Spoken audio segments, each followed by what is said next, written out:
It's the paper review that came in from the cold today with Champions League, Messi's knee, and the big story in Holland, the terrible business of the linesman who got beaten to death at a youth game last Sunday. The story this that attracted huge coverage in Belgium, Germany and Italy, where violence against amateur officials has long been a concern. Last Sunday anyway, at an under-16 game in the Netherlands, a man who was standing in as linesman was viciously attacked by at least 3 members of the visiting side.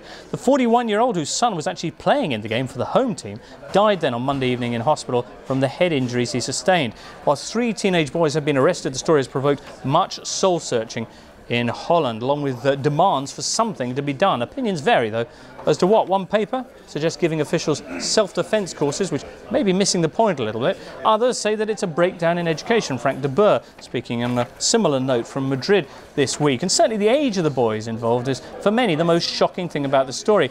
Algemeen Dagblad, though, say that that's actually the least surprising element of it. These boys, they say, are at the cusp between power and self-control. They have the power of an adult without the awareness that comes with it. And they quote the researcher Marina van der Veel, who points out that boys of this age have 800 times more testosterone in their bodies than their fathers. Well, there'll be a minute's silence at the Club World Cup next week in Japan in memory of the linesman. Dutch FA have suspended all amateur football this weekend. There have also been calls for the professional game to follow suit. If they play, though, says the former Ajax defender Jan van Hals, professional footballers and their managers will have a chance this weekend to give a real signal. They should refrain from any form of protest against referees. Well, with that, on to the week's other news. And brighter tidings for Europe with this. Yes, baby! The royal family announcing that Prince William has an heir growing for the first time in a while. Billed among the many Euro papers. Delighted. Over in France, though, L'Équipe is talking about something else that's in the club right now, but is due to be pushed out kicking and screaming come next summer. Carlo Ancelotti, who similarly will be in line for a fat payoff from a royal family for doing nothing. This is all according to L'Équipe, who reveal that patience has run out for Paris Saint-Germain's Qatari owners. Qatar doesn't want them anymore. That's Carlo and his Director General, Leonardo. Straw that broke the camel's back was last weekend's defeat to Nice. Paris Saint-Germain, whose summer spending was more than the rest of League One put together, dropping to 4th in the table as a result of that loss. So thanks a lot to Ancelotti. But bizarrely, in a story that underlines once again the endlessly forgiving nature of club management, the self-same PSG Perra could then find himself next summer at one of the biggest jobs in football of all. Real Madrid, or at least that's according to the story in Marca this week. Of course, it's now taken as read in Spain and pretty much everywhere else that Mourinho is leaving this summer, despite the weekend's derby win over Atletico. Club mouthpiece Marca is still coming out with headlines like Divorce in Sight, with Fiorentino Perez here calling some of Mou's decisions suicidal. According to the paper, Ancelotti or Jogi Löw of Germany are the hot tips to take over, all of which comes to the despair of fans in Barcelona. 76% want Jose to stay. Of course, they've got other things to worry their heads about in the Catalan capital, not least of which is Messi's knee.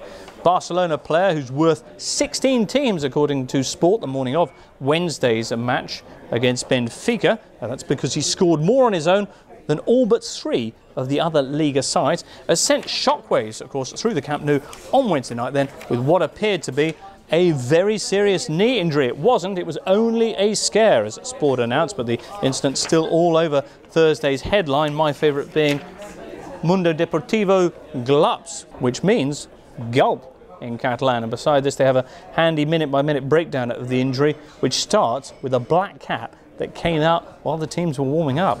Well, back to France for our next story, and Joey Barton. For many people, he's a bit like this pastry, unsavoury, but last week, after his less than stellar debut for his new side Olympique Marseille, I'm delighted to reveal that this time around he was at his best against Brest. Joey indeed receiving 8 out of 10 from L'Équipe for this weekend's performance. They say he was far from his usual caricature, no bad behaviour and great vision. He set up 2 goals. He could prove to be a good footballer. And the headline there for OM's performance, singing in the rain.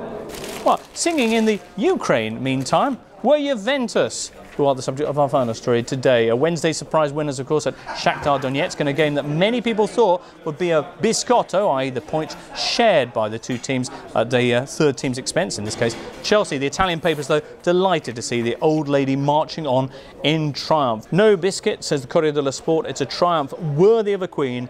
What a Juventus. Gazzetta dello Sport, meantime, lady and mistress. They call their performance tremendous and mature, and they say that they now rank alongside Borussia Dortmund as outside contenders for the Champions League title. Well, with Juve winning, the week's one controversial example of Juve drawing was actually this. Panels there from Topolino, or Mickey Mouse comic, which for decades has been one of Italy's most popular kids magazines, and which regularly features real-life teams or personalities, but changing their names just a little bit in keeping with whatever jolly story they're telling. Last weekend, anyway, with Juventus about to face the derby with their neighbours Torino, Topolino ran a story in which Rubentus, rubare meaning to steal, played a derby against Corino. Funny to see Juve in colour. Usually they're in a black and white strip. Well, Juve supporters groups, given their recent legal misadventures, are furious. They've organised an I'm not buying Topolino campaign.